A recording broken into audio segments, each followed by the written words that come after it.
ready for some football. I don't know about you. Who else could it be but your man Lou? Yeah. The LouieTeeNetwork is powered by MusicHead University. MusicHeads, classes in session. Turn me up. Enroll on YouTube now.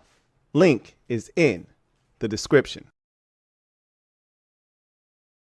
Who else could it be but me, your man, Louie T? Welcome to Thursday Night Football Overtime.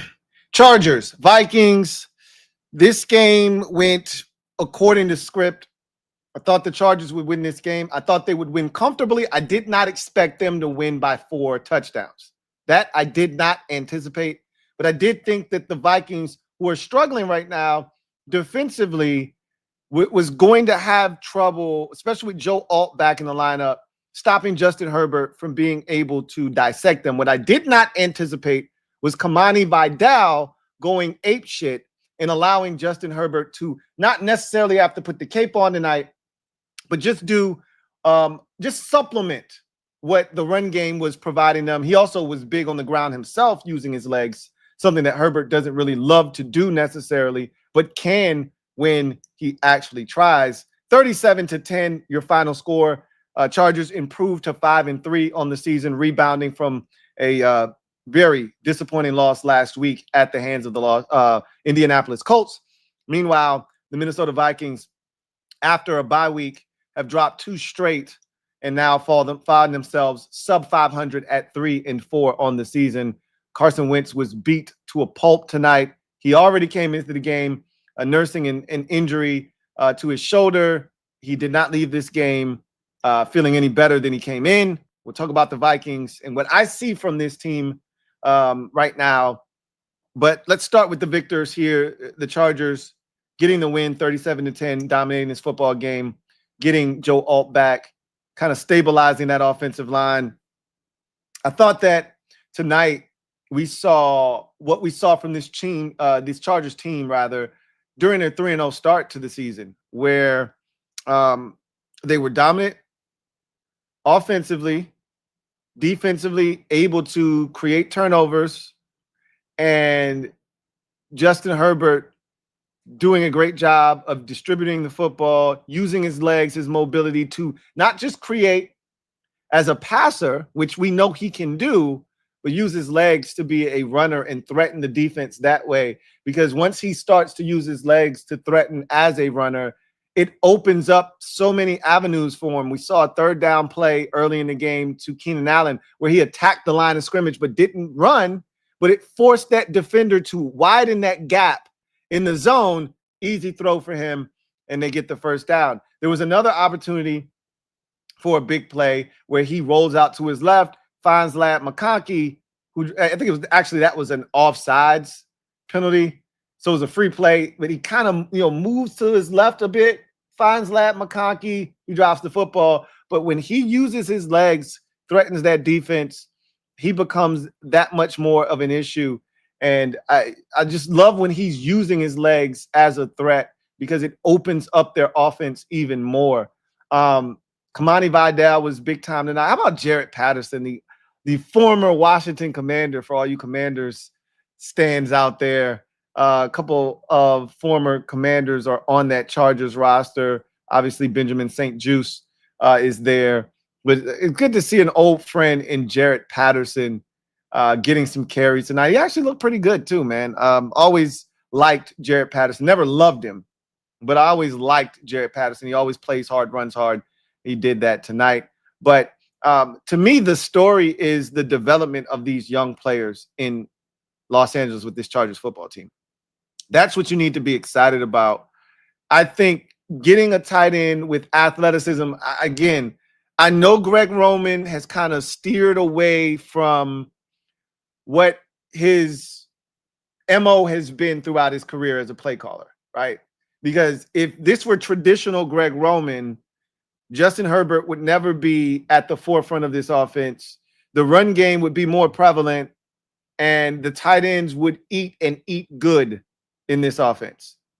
You would hear more of Conklin. You would hear more of the guy you heard of tonight, and he was big last week. And I'm shocked. I'm still shocked that the Commanders didn't see more of Oronde Gadsden II when we played them, because he was just starting to come on. That Broncos game was really his first real introduction into this NFL life. And, he got his opportunity with some injuries. He got out there, and on that big game-winning drive, Oronde Gadsden came to life. And I said, oh, Lord, they figured it out. Because I thought this kid was a perfect fit there. Either him or Mason Taylor was going to be a great fit with the Chargers, a pass-catching, athletic threat that would fit in seamlessly with that offense. You already got big-ass dudes like Justin Matlock and what's my man from the damn Seahawks? That was Will Dissly. Like, you already got big-ass tight ends and fullbacks and guys that can block. You don't need Oronde Gadsden to block. You need him to win one-on-one matchups, to separate up the seam, to create separation from linebackers and safeties, which he can do because he's essentially a wide receiver playing the tight end position. And you saw it last week against Indianapolis. You saw it again tonight. He is a problem. He unlocks this Chargers offense to me. They've got tons of receivers through the Chargers. You got Ladd McConkey. You got QJ. You got the ageless wonder, Keenan Allen. You've got Trey Harris, who caught his first NFL touchdown tonight. Shout out to him for getting on the board for the first time in his NFL career. You've got receivers dripping and oozing out of every nook and cranny. But you need that tight end to really unlock this offense. Now you got Oronde Gadsden II playing at a high level. That's going to make this offense that much more dangerous. You add back in Omarion Hampton when he gets healthy, and all of a sudden you've got the makings of a very dangerous offense. You've got to stabilize this offensive line. Obviously, you got Mekhi Becton in and out of the lineup constantly. But you get Joe Alt back. That's a huge piece. You'll figure out the rest of it as you go. You're getting that centerpiece of that offensive line back so that you can function means a lot to Justin Herbert. But, seeing this run game get off the ground tonight, it started very slow.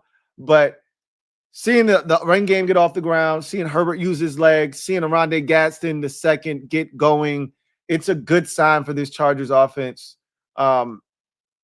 This game started off really, interestingly with the pick six. I didn't. First of all, I thought it was a pick. I'm just going to be honest with you. I thought that was some bullshit to overturn that. Thought it was a pick. I did, however, think he was down by contact, which no one brought up. None of the broadcasters, not even the the former official that they have in-house. I think they got Carl Sheffers in there with them. I don't remember exactly who is on that Thursday night call with the announce team, but I thought it was down by contact. So I didn't think it would have been a pick six anyway, but they just ruled it incomplete.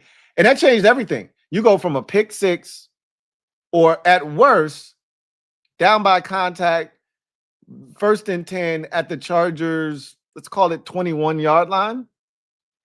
And the Vikings could, get off to a fast start. Instead, that play is overturned. I talked about that Keenan Allen 3rd down where Herbert steps up. This is 3rd and long. It's like 3rd and 13. And Herbert attacks the line of scrimmage, widens that defender, hits Keenan Allen for about a 14-yard gain on 3rd and 13. And then they proceed to go on a 14-play, 87-yard drive for a touchdown. And they never look back in this game. And so it's amazing how one play can turn everything. If that's an interception, who knows what this game ends up being. But it wasn't, and we saw what the game ultimately turned into. So how about Odafe Owe coming over in the trade? Alohi Gilman goes to the Baltimore Ravens. Odafe Owe comes over here to the Chargers, gets a sack. So that's something you love to see if you're a Chargers fan. I think this is his 2nd game in Los Angeles, if I'm not mistaken. I think he was there last week for the game against Indy. But he's going to add, another wrinkle to that defense. The Aboyge rookie out of Alabama, he's playing well. We're gonna take a look at the sleeper app later.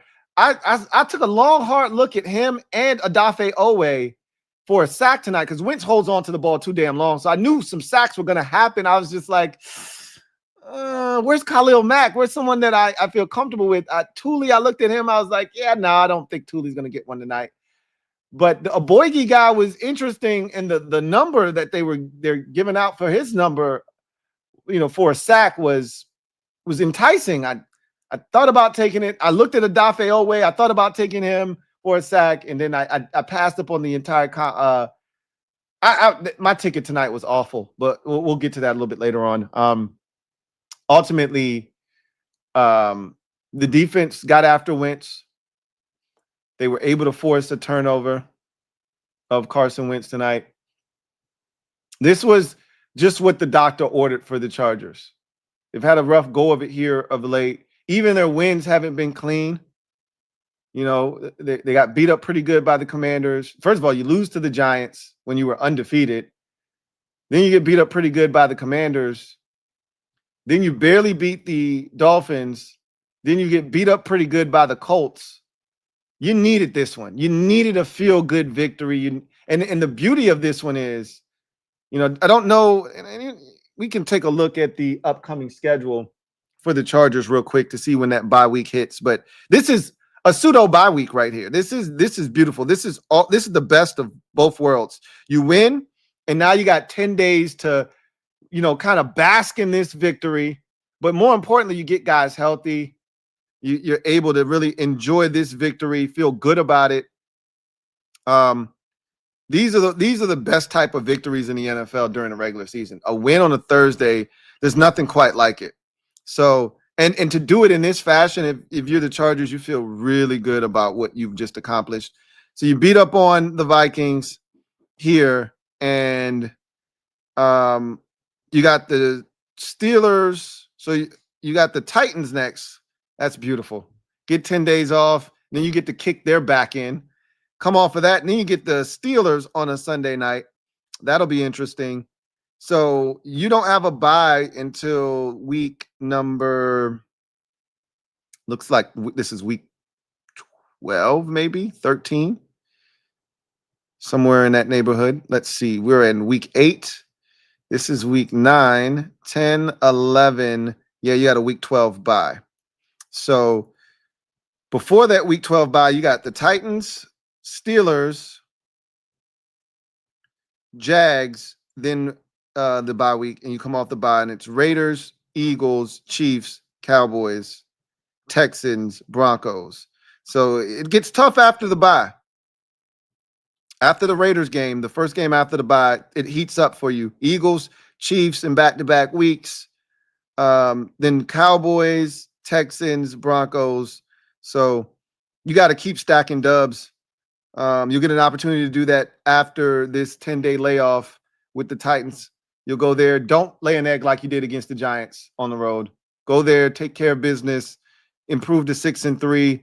That'll set up a big matchup. Don't know where the Steelers will be at that point. I think the Steelers are trending downward, but that'll set up a big matchup. If the Steelers beat the Packers, that'll set up a big matchup potentially down the road in a couple of weeks on a Sunday night in LA.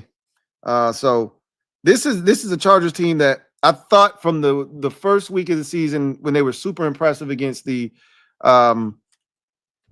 Chiefs, I thought this was a playoff team, and I still do. And they've got their faults and they got some things that they got to clean up, but ultimately, I think this is one of the best 7 teams in the AFC. And when it's all said and done, I think they're going to be in the mix as long as they can stay relatively healthy. I think this is a dangerous group. I do know that Derwin James got banged up tonight. Don't know the severity of it. Hopefully it's nothing serious. They didn't need him by the time he got banged up to come back in the game. So maybe it was one of those situations where if this were a close game and they needed him to get back out there, he could. But ultimately, he's the heart and soul of that defense. So they need him back in the mix. But this was a thorough ass kicking dished out by the Los Angeles Chargers. And I honestly believe this is going to be a week full of really bad primetime games. We've been spoiled this year. We really have. I don't know if there's been a full week where we haven't had a good primetime game. And a lot of these weeks, 2 out of the 3 primetime games have been really good. We had some really good Thursday night games. Last week's Thursday night game was epic. We had a good Sunday night game last week with the Lions and Chiefs.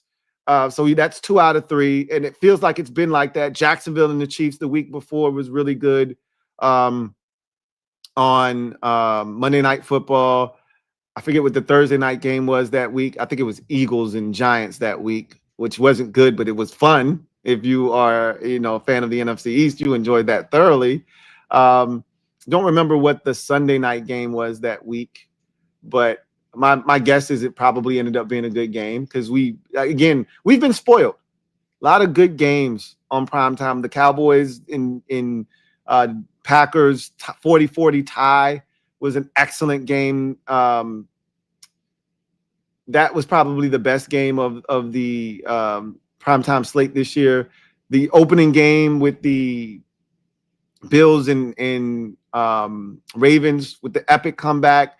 Then a night later, we get another epic fourth quarter comeback from the Vikings over the Bears. We had the Seahawks and Cardinals. We had the Rams and 49ers in overtime. We've had a really good slate of primetime games this year. And this one wasn't one of them. This one stunk.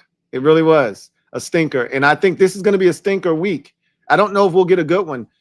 Packers, Steelers has a chance to be good, but for all the wrong reasons, that could easily be 16-13. Like it could easily be a low scoring fist fight, that a lot of people come on afterwards. That game was boring, and it may be low scoring and not for the faint of heart. But we'll see. The Monday night game clearly has this kind of ass whooping written all over it, 37-10 type of energy. So this could be a bad week for primetime games, right?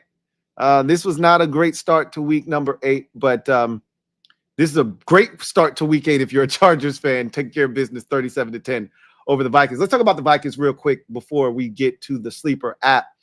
So here's what I see wrong with them right now. First and foremost, Carson Wentz is Carson Wentz. So let's start there. With all the talent that the Vikings have, you're bottlenecking the offense if you don't get the quarterback position right. I mean, we saw what this offense was last year with Sam Darnold there.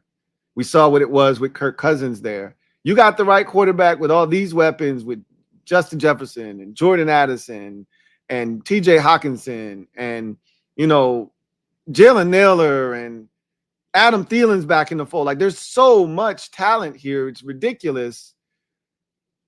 But you can't get the football to him because Wentz is one of those guys that he's got to see it be open to cut it loose. And so he's taking sacks. This offensive line isn't great. It's been in flux. You didn't have Brian O'Neill tonight.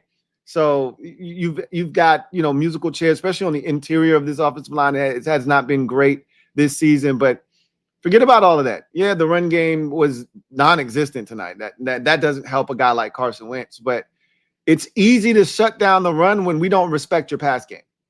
And that should never be the case when you have Justin Jefferson and Jordan Addison out wide. There should never be a disrespect for your pass game. But with Carson Wentz under center, it's hard to respect what the Vikings are putting out on the field because I don't think your signal caller is going to be able to get him the football.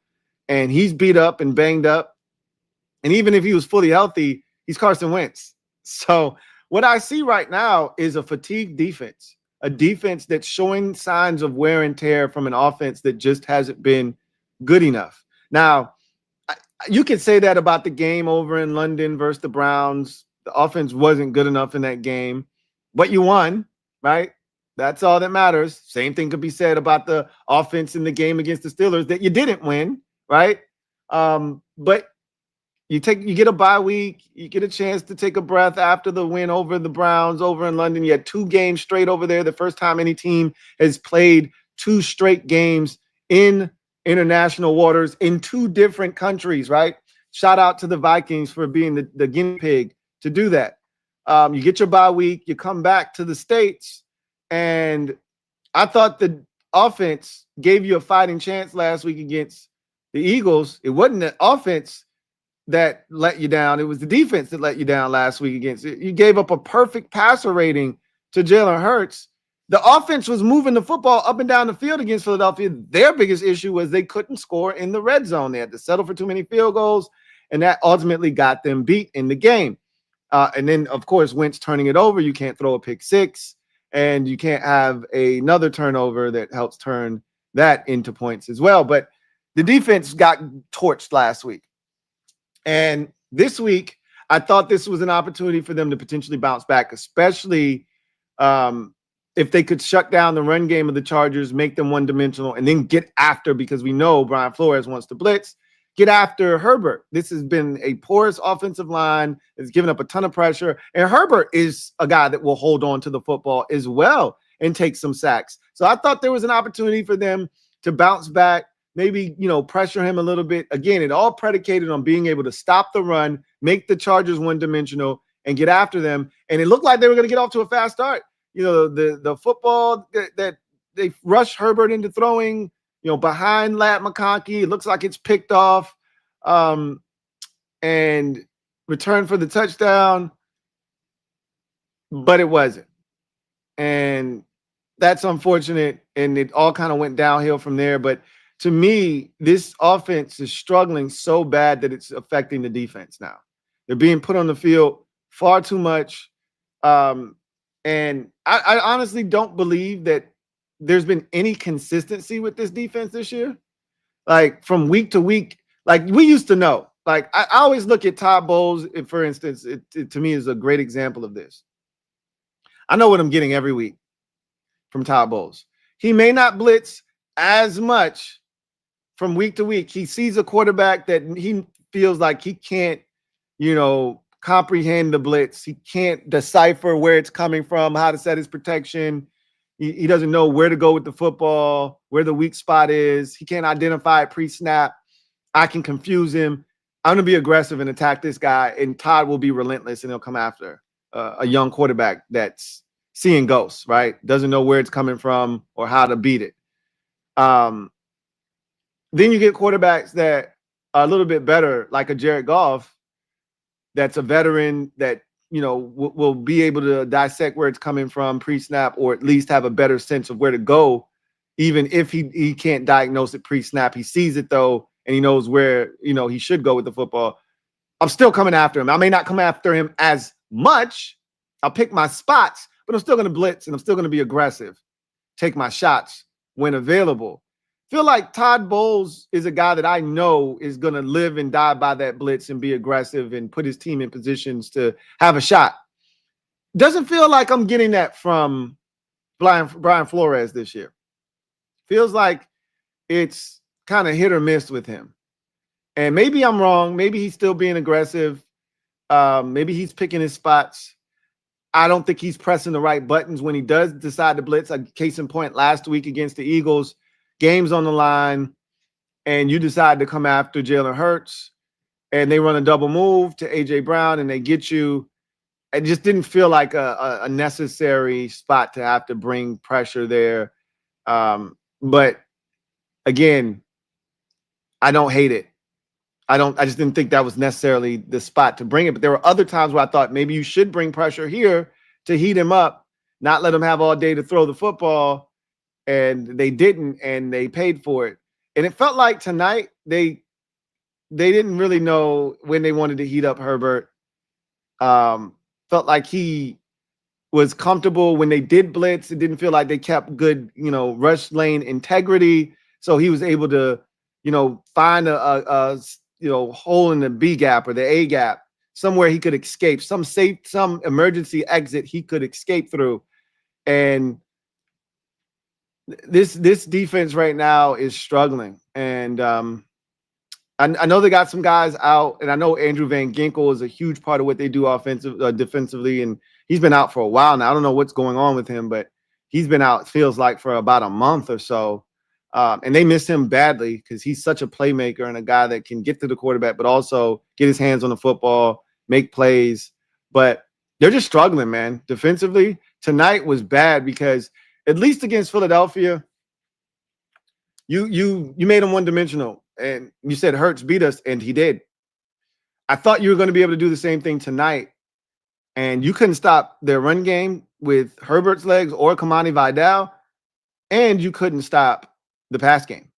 And so they had a two-way go of it. There was nothing you could do defensively really to stop the bleeding. And if they can't stop teams defensively, slow them down, or create turnovers, which they've struggled to create turnovers this year, if they can't do something to alter the other teams, their offense isn't good enough right now. Even when J.J. McCarthy comes back, they were struggling before he got hurt offensively.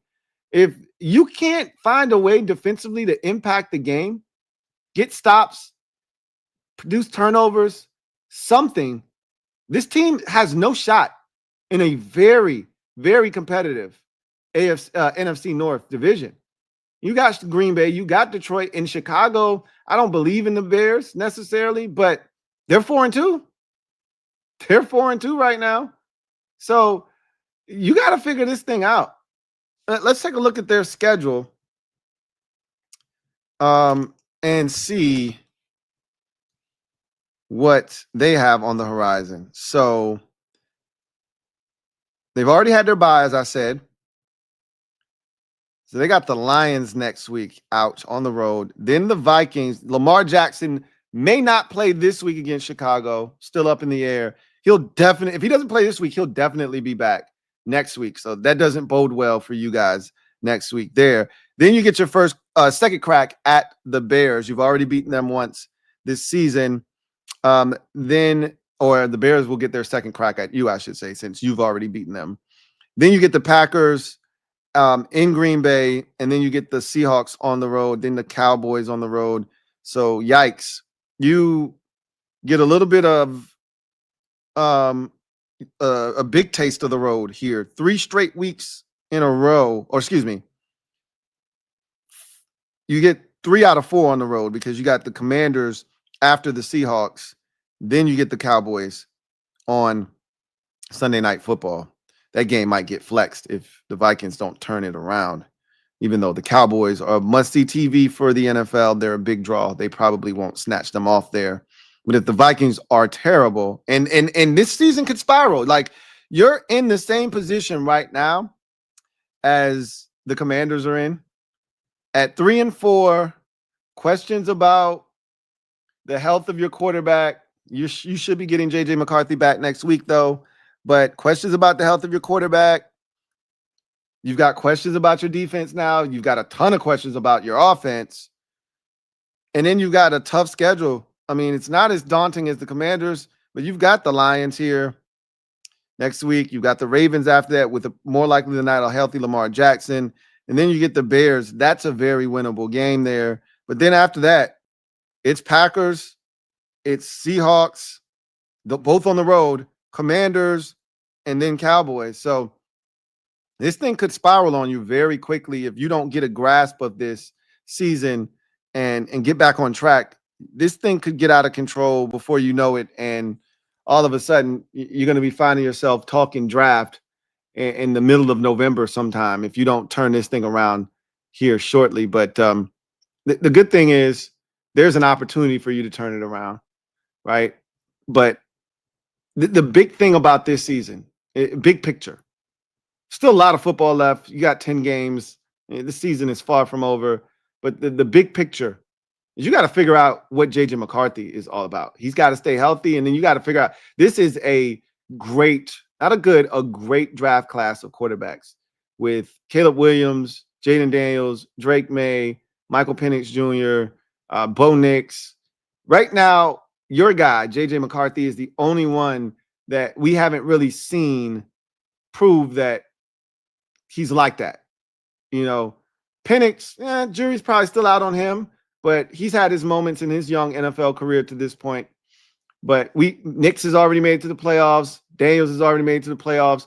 Drake May's playing out of his mind right now. Caleb Williams, still got some questions about him, but he's solid. We know the talent is there, and he's solid enough. We know what he's capable of. J.J. McCarthy is the wild card here. You need to find out what he can do. He's got to stay healthy. That's been the biggest issue for him in this, year and a half he's been in the NFL. Didn't play all of last year. missed most of this season, has only played in 2 games this year. He's got to stay healthy and then show why the Vikings invested a first-round pick on him. And that's what this season is about. If you learn nothing else, you need to come away from the 2025 season saying, all right, we got our franchise quarterback. Now let's build around him and let's go to work. And you got talent already. This is a team that won 14 games last year. So the talent is already here. You're literally waiting on the quarterback position. He needs to come in and show you that you didn't make a mistake. So that's the big thing. And I think that's what everybody will be looking for moving forward in this season. So tonight was not the night, though. Obviously, Wentz got beat up. He's banged up. He needs to sit down for a while. Anyhow, he took a beating tonight. The run game, it was good to see Aaron Jones come back, but I thought he'd be a bigger part of the offense. But you get down the way that you got down at one point, it was 24-3. The run game and, anything resembling a short pass, screen game, anything that you would do to try to get, Jones involved in the offense kind of went by the wayside. Jordan Mason was a non-factor tonight. So you take this one on the chin, you move forward, you lick your wounds, you get 10 days now. So, excuse me, you just came off of a bye, 2 weeks ago. Now you get a 10-day layoff here to figure out how to be better next week against the Lions. And you have to be. Can't be much worse than you were tonight. Have to be better and try to get back on track, try to get back to 500 on the season. But tonight was rough if you are the Minnesota Vikings. Let's now go ahead and get to the skill game brought to you by Sleeper. The skill game brought to you by Sleeper. All right. Sleeper is a fantasy, sports, and real money gaming app that focuses on bringing people together through sports and gaming. Sleeper has become my go-to for all things sports. It has amplified my sports enjoyment. I'm not gonna lie to you. Today was helter-skelter. This is why you didn't get a skill game for me specifically for this game. You usually get a skill game for every primetime affair. I was all over the map today, had a lot of things going on, so I never had a chance to sit down and really focus in on this game the way that I wanted to. So I'm disappointed. This is the worst ticket I've put together this season. We're going to go through it. But before we do that, let me tell you about Sleeper. If you don't have this app downloaded, shame on you, first and foremost. But here's an opportunity to right a wrong. As a wise man once told me, it's never the wrong time to do the right thing. So here's your opportunity right now. Stop what you're doing. Click the link in the description of this video. That will take you to where you can download this app. Now, if you already have the app, you're ahead of the game. All you have to do at this point is use my promo code LTN to get you 100% match on your first deposit up to $100. That's right, a dollar for dollar match. You put in 100, they're going to give you an additional 100 to use on the app. And this has the fastest, safest withdrawal and deposit process that I've ever engaged with. So you put your money in, you get your money out. It's clean, it's seamless. It's a lot of fun. And as I've told you many times, it doesn't take much to win a bunch. So this is what I did tonight. I put together a quick ticket. It was nasty. Nasty. So let me tell you what my thought process was. It wasn't very good, but it was rushed. And so when you rush, this is what you get. So for starters, Carson Wentz to not throw an interception. I really thought he was going to take care of the ball tonight. And he got all the way to the fourth quarter before he threw that pick. But the game, I knew the game couldn't get away from Minnesota if this were to come to fruition, right? My other picks suggested that it wouldn't get out of hand. I thought the Chargers would win. I thought the Chargers would win going away late, but I thought this was going to be a competitive game throughout. But I had Aaron Jones in his first game back for 26.5 rush yards, more than that, so 27. I had Aaron Jones scoring a touchdown. They get down there. They blessed Aaron Jones with a touchdown. I thought that Jordan Mason would be able to run. I just thought about the Chargers' struggles stopping the run this season. They had issues stopping Cam Scatterboo against the Giants. They had issues stopping Bill in the Commanders game. They had issues with Jonathan Taylor last week. They had issues with Devin Achane against Miami. I just figured they're going to have issues stopping the Vikings from running the football. But the Vikings could not get the ground game going. As you could see, 54 yards for Jordan Mason was what I needed. He got 3 whole rush yards on 4 carries. They pretty much gave up on the run. But again, when you're getting your teeth kicked in, it's 24-3. The run game becomes obsolete and irrelevant. But I also know Mason wasn't going to get a ton of touches if they couldn't keep this game close because, as I mentioned, Aaron Jones was back. 5 carries for him, only 15 yards. Again, I needed 27 from him on the ground. Couldn't get that. Then Keenan Allen, anytime touchdown, it wasn't in the cards. Every time they got down there, they either gave it to Kamani Vidal or they didn't even have Keenan Allen on the field. They had so much success running the ball down there that they really didn't need it. And then when they did score, they had a penalty. They got pushed back. They just threw it to the rookie, Trey Harris, got him a touchdown. I did mull over the decision with Jordan Mason. I thought about it was either him or Kamani Vidal. Which of the 2 backs was I going to give play to tonight? And I was leaning towards Kamani Vidal, but I thought the Vikings were going to stop the run. I really did. They stopped it last week against the Eagles. They couldn't stop the pass, and I thought Herbert was going to have to throw the football against this defense. So I figured Mason would be the safer option because the Chargers had issues stopping the run. That was not the case tonight. And as you see, Herbert, more than 1.5 pass touchdown. I knew he was going to throw at least 2 touchdown passes. Was the only thing that I got right tonight. So this is the worst ticket I've ever shown you guys. Like, I don't usually do this bad. And then Addison, this was on sale. And I said, if there's one guy Wentz has seemingly established a rapport with, it's Addison since he's come back from the suspension. So I'm like, he's going to get 49 yards. And he started fast. He had like 2 catches on the opening possession.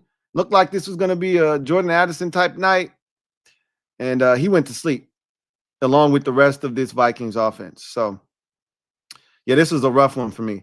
Now, I told you guys the NBA was starting. I'm dibbling and I'm dabbling, man. So I jumped into the NBA space here, and I'm telling you, I'm going to kill this NBA stuff. The NBA, to me, is going to be a lot easier than the only thing right now is everything's new, right? So you got to figure out what's what before you can just dive in. Like, the NBA is crazy because, for instance, Jonathan Kuminga made 4 threes last night. He's really not a 3-point shooter. So I put him down on my ticket for 3 points for made 3-point field goals on this particular ticket. This one's already dead because Lou Dort, who has started the season off 1 of 12 shooting the 3, didn't make his. And then Jay Huff, former Memphis Grizzly, I thought he's going to play a lot more minutes than he did for Indiana. Obviously, no Miles Turner. Figured they'd like a pick and pop type of big like Turner was. Huff fits that void.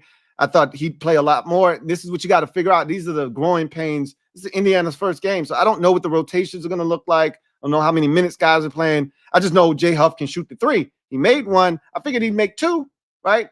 Bare minimum, the guy can shoot. And if he played enough minutes, he was going to hoist up at least 6 or 7 of these puppies. And he's going to make 2. Well, he only played like 12 minutes, I think, in this game, something to that effect.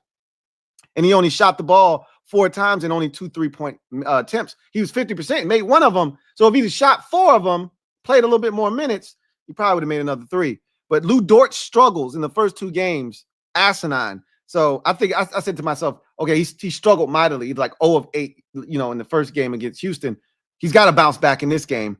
And he goes 1 for 4 in this game from deep. He just can't shoot it right now. So these are the things you got to figure out. Right? It's small sample size. Ben Mathurin is going to have a much bigger role this year because of the injury to Tyrese Halliburton. So I knew he's going to shoot the 3. He's never been bashful shooting the basketball. Andrew Nembhard did not play, so that would have been canceled out there. I still got time with Al Horford and Jonathan Kuminga in their respective games, or in their game they're on right now against the Denver Nuggets, to see if either one of them can make another three. But this ticket's already dead anyway. I just want to see how it ends up. If I had gotten through with all of these other ones, would they have come through in the nightcap? But I had a bunch of NBA tickets that I've already played. Like Steph Curry the other night killed my ticket. Not of all people, Steph Curry. That would have been $1,200. Steph Curry killed it because he didn't make 5 3-pointers. He made 3 or 4.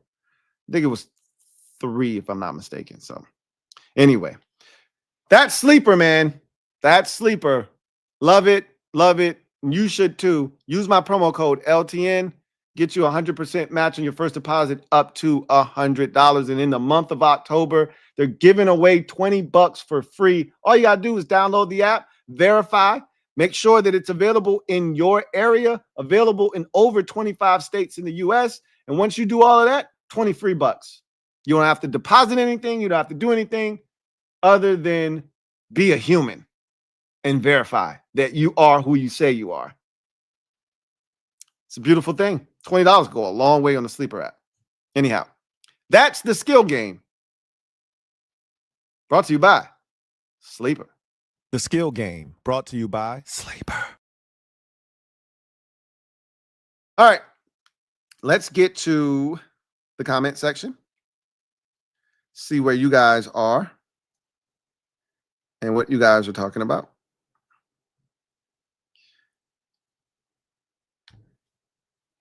And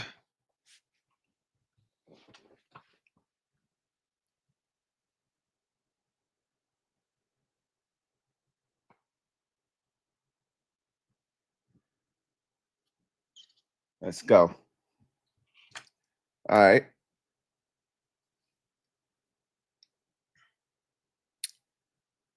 JB3, thank you for the super chat. Greatly appreciate you. JB3 writes, hey, Lou, I'm really not a fair weather fan. Adam Peters gave us the best season in 30 years, and I trust Dan Quinn and JD5. They have to undo 24 years. Yeah, and that's not fair to them. You can't put 24 years of baggage on their ledger. They had nothing to do with that. I'm not telling you that it's like they get to ask you to forget about all of that. But what's not fair is that every time they do something wrong, they pay for the sins of people that were here in the past. It's one thing if they've added to it, right? Like Rivera came here, hadn't done jack diddly poo squat, and the first thing he wanted to do was ask fans to forget about the previous 20 years. You can't do that. You haven't built up any equity to be able to look us in our eyes as fans and say, hey, I need you to give me a clean slate. Forget about the past and let me just prove to you. No. You just come in here, put your head down, go to work, and prove to us that we should be able to forget about the past. Don't ask us to do that. Prove to us that we should be able to leave the past in the past. He never did that. DQ never asked us anything. He embraced all of the hurt. He embraced everything. He even wore the old logo on his shirt, right? He knew what he was doing. He embraced it. He leaned into everything. And then he came in here and gave us the best season, as you said, in 30 years. So you damn right they've built up equity with me. I can't speak for anybody else. So, and I understand this is the problem. So many fans want instant gratification. We live in a society and in a world where people don't have patience anymore. People want things right now. And so they're not willing to allow the process to play itself out. They're not willing to allow the space for development. They want instant gratification. They want this guy to be good right now. They want these draft picks to work out right now. They want everything now. And if they don't get it, they're disappointed and fire everybody. And that's not how you build a winner. That's not how you build a sustainable culture. You got to give it time to breathe. And we're disappointed right now because we didn't see this season. DQ said it himself. He's disappointed. He didn't see this season going the way that it's gone thus far. None of us did. But here we are. You can't change what happened in the first 7 weeks. All you can do is from this point forward, try to change the trajectory of this season. It's going down right now. You got to find a way to get it back going this way and then maybe point back upwards, right? All I'm trying to do is get them to stabilize this thing, win 1 out of the next 3. Because right now, you're like this. Somehow you got to take this ship and you got to straighten it back up, and then you got to get it to point up. You win 1 out of the next 3. That balances the ship back. Then you got to go win 4 straight. Get it pointing this way. Now you got a shot.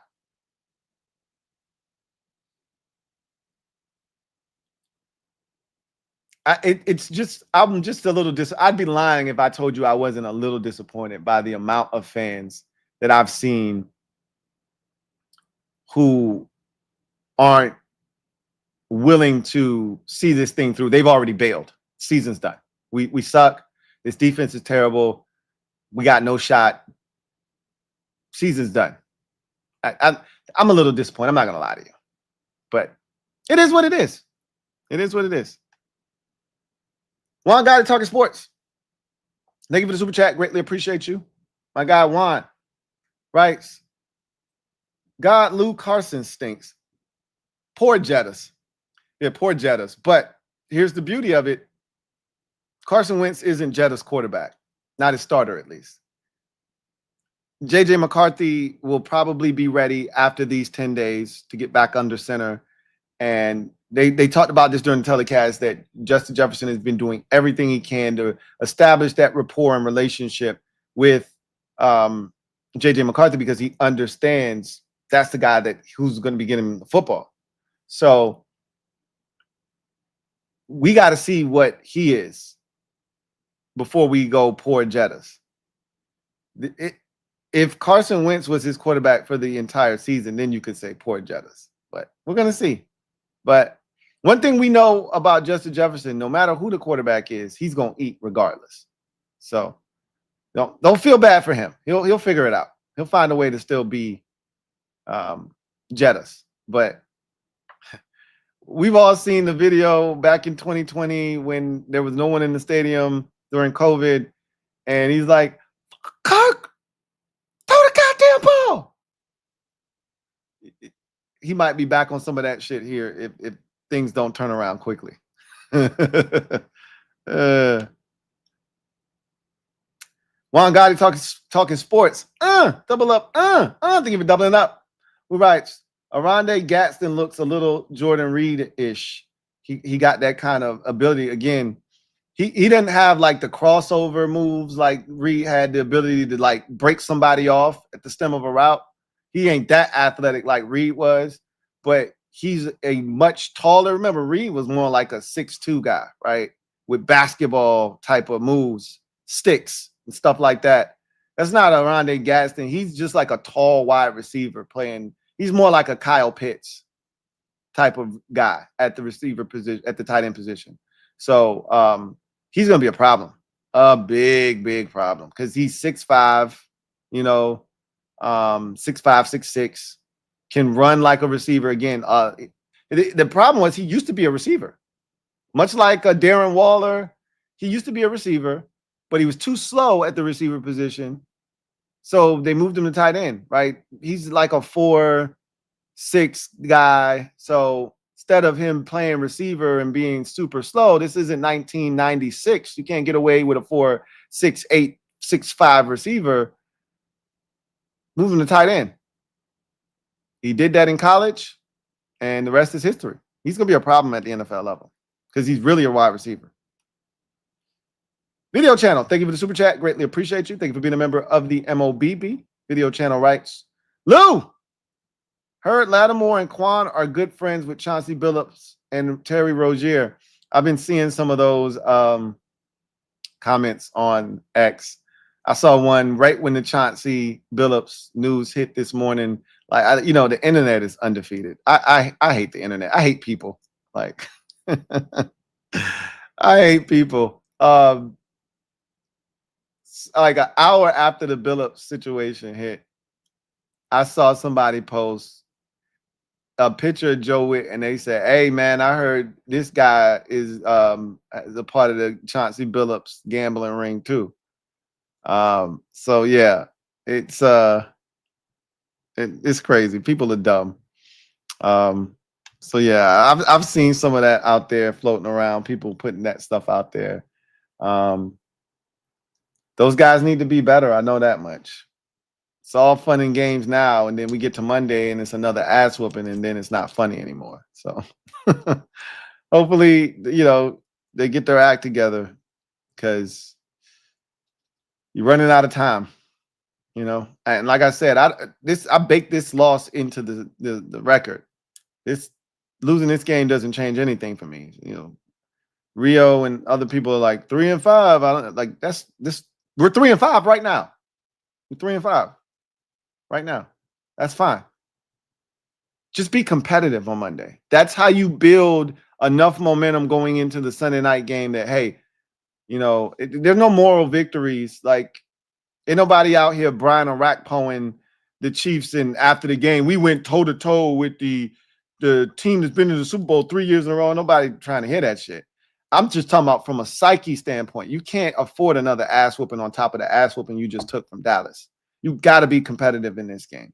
If you take another ass whooping on the chin, you may not get up off the canvas in enough time to beat Seattle in a short week. So, we'll see what happens. Anyway, I digress. That's the last comment. Your boy is tired.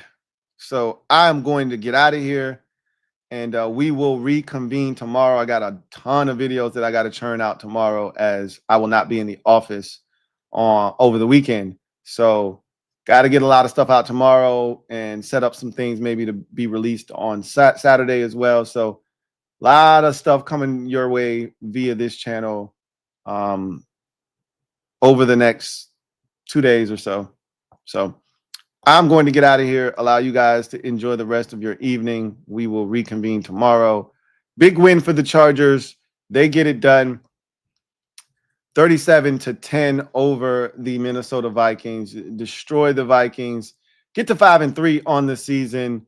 Meanwhile, the Vikings have lost 2 straight coming out of the bye week. Now find themselves a game under 500 at 3-4. A lot of questions about this offense. Can J.J. McCarthy come back and right the ship? Defense all of a sudden now seems like a liability. That's 2 weeks in a row. The defense has been gutted. Can they get back on track? Tough opponent to do it against next week in the Detroit Lions, but it's family business, and we all know how that goes. We'll see if the Vikings can get back on track, but this is a big win for the Chargers. They needed one of these. They haven't had one of these in a while.